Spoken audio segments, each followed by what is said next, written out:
Hello വരൂ നമുക്ക് ready ആയിട്ട് എൻ്റെ ഹോസ്പിറ്റൽ ചെക്കപ്പിന് പോയിട്ട് വരാം. അല്ലേ അതിന് മുന്നൊരു കാര്യങ്ങൾ ചോദിക്കട്ടെ, എങ്ങനെയുണ്ട്? ഞാനങ്ങനെ എപ്പോഴും വരയ്ക്കാറില്ല, എനിക്ക് മുകളിൽ മാത്രമേ വരയ്ക്കുള്ളൂ. ചിലപ്പോൾ ഇന്ന് എനിക്ക് കൊതി തോന്നി താഴെയും കൂടെ വരച്ചു.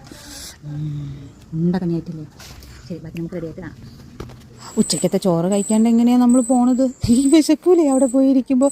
എന്തായാലും 2-2:30 കഴിയും. അപ്പോൾ ചോറ് നിന്ന് തുപ്പേരി, പുളിങ്കറി, നല്ല ചൂരമീൻ വറുത്തതും പിന്നെ പപ്പടം. അപ്പോൾ ഞങ്ങൾ രണ്ടും കഴിച്ചിട്ട് വേണം ഇനി റെഡി ആവാൻ. ഓക്കെ, ഞങ്ങൾ രണ്ടുപേരും റെഡി ആയിട്ട് സുന്ദരിമാരായിട്ടുണ്ട്. അപ്പോൾ അവൾക്കൊരാഗ്രഹം, അമ്മേ എന്നെ സിംഗിളായിട്ട് കാണിക്കാമേ എന്ന് പറയുന്നത്. അതിൻ്റെ റാം വാക്കാണ് കേട്ടോ ഇത്. അതിൻ്റെ ഇടയിൽ ഒരു രക്ഷയില്ലാത്ത മഴയും പുറത്ത്. അപ്പോൾ എന്തായാലും പോയി വന്നിട്ട് ബാക്കി വിശേഷങ്ങൾ കാണാം കേട്ടോ. അങ്ങനെ ഞങ്ങൾ ഹോസ്പിറ്റലൊക്കെ പോയി വീട്ടിലെത്തി. എന്ന് പോലും ഒരു രക്ഷയില്ല. മഴ എന്ന് വെച്ചാൽ ഇടി മിന്നൽ, അങ്ങനെ വമ്പൻ മഴയായിരുന്നു. പ്രതീക്ഷിക്കാത്ത വളരെ അൺഎക്സ്പെക്റ്റഡ് ആയിട്ടുള്ളൊരു മഴയായിരുന്നു ഈ പെയ്ത് തീർന്നത്. അപ്പോൾ എൻ്റെ കുഞ്ഞോ ഇവിടെ മൊത്തം ചെളി, ഞങ്ങളെ ഡ്രസ്സ് മൊത്തം കുളമായി. കണ്ടില്ല, അവള് വലിയ മിന്നൽ വന്നു, ഇടി വെട്ടി, അവൾ പേടിച്ചു പോയി അല്ലേ?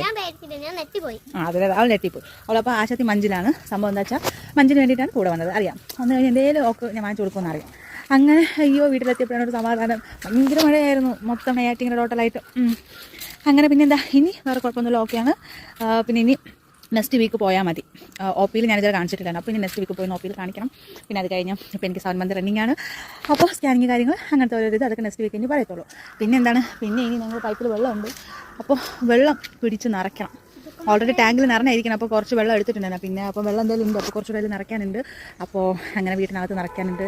അങ്ങനെ ഇനി ഓരോരോ പരിപാടികൾ ഇനി വരുന്ന വഴിക്ക് ഞങ്ങളെ നല്ല ചൂട് പഴംപൊരി മേടിച്ചിട്ടുണ്ടായിരുന്നു. അപ്പോൾ അതും നല്ല കട്ടണം കിട്ടിയിട്ട് ഈ മഴ സമയത്ത് കഴിക്കാൻ പറ്റിയ സാധനമാണ്. അപ്പോൾ അതിനി കുമ്പാണി നിറയെ കഴിക്കാം ഞങ്ങൾക്ക് രണ്ടാക്കും. അങ്ങനെ ചെക്കപ്പിനൊക്കെ പോയി വന്നു. ഞങ്ങൾ ഭയങ്കര ടയേർഡാണ്. ഇനി കുറച്ച് റെസ്റ്റ് എടുക്കണം. എന്നിട്ട് വേണം ഞാൻ ഈ പറഞ്ഞ കട്ടനും പഴംപൊരിയൊക്കെ കൂടി അങ്ങ് കഴിക്കാൻ. അപ്പോൾ ഇത്രയേ ഉള്ളൂ. ടാറ്റാ.